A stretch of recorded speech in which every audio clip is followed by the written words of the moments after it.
Idée fin chez vous, de retour au musée des Arts et Métiers. Nous sommes à Paris dans le 3e arrondissement, dans ce merveilleux conservatoire vivant du génie humain qui est le musée des Arts et Métiers. Vous avez vu cette extraordinaire église. Pour en parler et pour parler de la magnifique exposition qui s'y tient actuellement, Cédric Mastellari est avec nous. Bonjour. Bonjour. Alors merci d'abandonner vos occupations dans le musée quelques instants pour être notre guide personnel.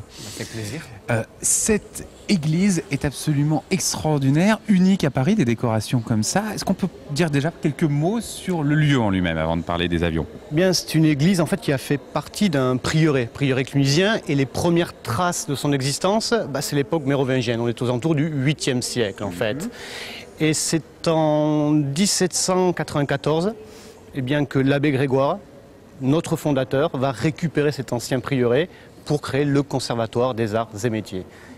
Donc l'église est désacralisée à l'époque. Voilà, en fait depuis 1790, et les premières collections du musée vont investir ce lieu en 1798. Alors, quand même une chose qui choque, ce sont ces murs peints, tout est peint. On n'a pas l'habitude de voir ça dans les églises parisiennes. Et pourtant c'est la règle générale. C'était comme ça à l'origine? Alors pas forcément ces décorations-là, mais une église, les murs intérieurs sont soit recouverts de tentures, soit peints.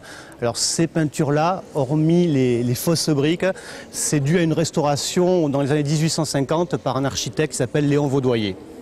Alors on va maintenant s'intéresser au contenu. On a vu un écrin extraordinaire et l'intérieur vaut au moins autant. Le déplacement, en ce moment, une expo sur Blériot. Blériot, c'est le monsieur que vous voyez là avec son drôle de chapeau. Il a quel âge là sur cette photo?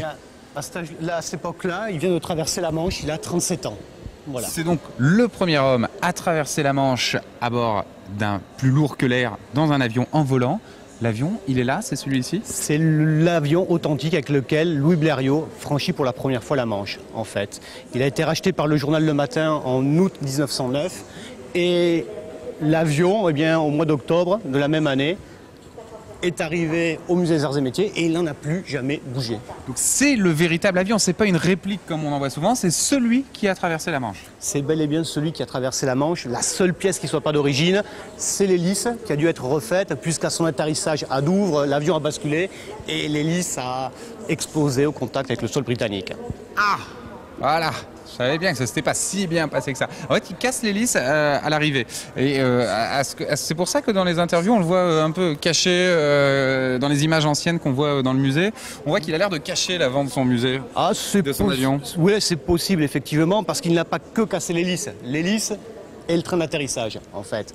Donc, il est possible, effectivement, qu'il ait voulu cacher les quelques désagréments que son avion ait connus à l'atterrissage. Parce que déjà, en dehors d'être un précurseur, c'est aussi un homme, un businessman, on va dire, et lui, il veut vendre des avions derrière ça. Ah, il veut vendre des avions, d'abord c'est un industriel. Il a été formé à l'école normale des arts et manufactures, qui est juste à côté du musée, donc qui n'existe plus. Mais cette école donnait une formation technique pour ses élèves ingénieurs, mais aussi de création et de gestion d'entreprise. Et en 1895, il sort avec son diplôme. 2 ans plus tard, il crée sa première entreprise de construction de phares pour automobiles. Et il ne va jamais cesser de créer des entreprises, d'être aviateur et entrepreneur. Et ça va très très bien marcher pour lui. Superbe expo consacrée à Blériot. De toute façon, l'avion, lui, il est là en permanence. Il y en a 2 autres. Ici, on va quand même pas les ignorer. Il y a celui-là qui est assez magnifique aussi. Qu'est-ce que c'est? On peut en dire un mot? Eh bien, c'est un avion qui date de 1906, en fait, construit par Robert Esnault Pelterie. Et cet avion a une particularité, c'est qu'il est le premier avion équipé d'un manche à balai. Voilà. Pelterie n'invente pas le manche à balai, mais il est le premier en fait à l'adapter à l'aviation. Et alors le Breguet là-bas, quelle est sa particularité? Un biplan? Alors un biplan, le gros changement en fait, c'est qu'on utilise beaucoup plus le métal, il y a beaucoup d'aluminium, et c'est un avion en fait qui pourrait être, et je dis bien ça au conditionnel, le premier à avoir volé dans le ciel marocain en 1911. Et pareil, c'est un exemplaire original, c'est pas une réplique. Voilà, ce ne sont que des originaux.